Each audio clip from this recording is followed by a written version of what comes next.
Ты пойдешь в мечеть в этой одежде? Разве она не прикрывает и не защищает меня от холода и жары? У меня только 2 халата. И второй износился так же, как этот. Если бы ты попросил, тебе бы выдали одежду. Нет, клянусь Аллахом, я этого не сделаю. А ты? Ты не останешься помолиться дома? Ты ведь знаешь мое мнение. И лишиться награды коллективной молитвы, и не увидеть повелителя правоверных, дающего наставления людям?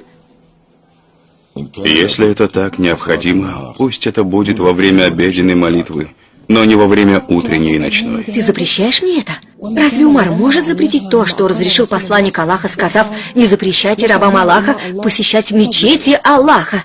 Ты пойдешь впереди или я? Лучше, когда люди приходят в мечеть раньше имама.